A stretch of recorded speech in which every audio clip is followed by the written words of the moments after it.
ഇൻസ്റ്റയിൽ പോസ്റ്റ് ചെയ്യുന്ന വീഡിയോകൾക്ക് നിറം പകരാനിടുന്ന ഫിൽറ്റർ പോലെ തന്നെയാണ് പലരുടെയും ജീവിതം. കാണുന്നവരെ സന്തോഷിപ്പിച്ച് ചിരിപ്പിച്ച് വീഡിയോ ചെയ്യുമ്പോഴും ഉള്ളിൽ ചിലപ്പോഴും വേദനയുടെയും സങ്കടത്തിന്റെയും അനിശ്ചിതത്തിന്റെയും അലകടൽ ഇരമ്പുന്നുണ്ടാവും. പ്രേക്ഷകന് അവരുടേതുപോലെയുള്ള ഹാപ്പിനെസ് ഇല്ലല്ലോ എന്ന സങ്കടം മാത്രമായിരിക്കും മിച്ചം. എന്നാൽ നമ്മൾ കാണുന്നതല്ല പലതിന്റെയും നേര്. ഉള്ളുകരഞ്ഞ് തുളുമ്പുമ്പോഴും പുറമേ ചിരിക്കണം, ഉറക്കെ സംസാരിക്കണം. ക്യാമറ ഓഫായാൽ അവരുടേതായ ചില തീരാത്ത സങ്കടങ്ങളിലേക്ക്, ചിലപ്പോൾ കൈവിട്ടുപോയി ജീവിതം തന്നെ അവസാനിപ്പിക്കുന്ന ചിന്തയിലേക്ക്. ഇന്ന് നമ്മൾ കേട്ടുനെത്തിയ വാർത്തയിലേക്കാണ്. ആദ്യം 2 ലക്ഷത്തോളം ഫോളോവേഴ്സ് ഉള്ള കാസർകോട്ടെ പ്രമുഖ ഇൻഫ്ലുവൻസ് ചിന്നു ബാപ്പു എന്നറിയപ്പെടുന്ന രേഷ്മ ആത്മഹത്യ ചെയ്തു. വാടക വീട്ടിലാണ് മൃതദേഹം കണ്ടെത്തിയത്. നിലവിൽ കുടുംബം ദുരൂഹത ഉയർത്തുന്നുണ്ട്. ലഹരി മാഫിയയ്ക്ക് പങ്കുണ്ടെന്നടക്കമുള്ള ആരോപണവും ശക്തമായി വരുന്നുണ്ട്. വിശദമായ റിപ്പോർട്ടിലേക്ക് ആദ്യം.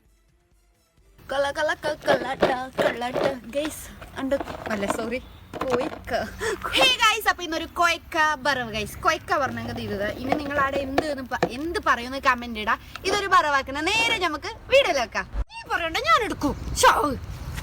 ഹേ ഗൈസ്, അപ്പൊ ഇന്നൊരു കൂമ്പ ബറവ്, കൂമ്പ കുഞ്ഞി, കൂമ്പ എന്നല്ല പറയും.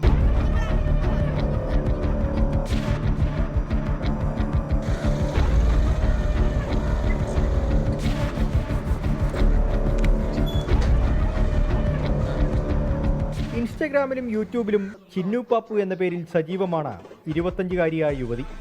കാസർഗോഡൻ ഭാഷയിൽ ഫുഡ് ബ്ലോഗുകൾ ചെയ്തിരുന്ന രേഷ്മയെ ഇന്ന് ഉച്ചയോടെയാണ് ആത്മഹത്യ ചെയ്ത നിലയിൽ കണ്ടെത്തിയത്. ചൗക്കിയിലുള്ള വാടക വീട്ടിൽ തൂങ്ങിയ നിലയിലായിരുന്നു മൃതദേഹം. നമ്മൾ ആടുന്ന ഒരു ചേട്ടൻ വിളിച്ച് പറഞ്ഞത്, അവളൊരു ചങ്ങായി അങ്ങനെ അറിഞ്ഞത്. അവർ പറഞ്ഞത് ഇങ്ങനെ തൂങ്ങി മരിച്ചിട്ടുണ്ട് എന്നാണ് പറഞ്ഞത്. ഹോസ്പിറ്റലിലുണ്ട് അങ്ങനെ പറഞ്ഞിട്ട് അറിഞ്ഞത്. ഇവളെ ഫ്രണ്ടാണെന്നാണ് പറഞ്ഞത്.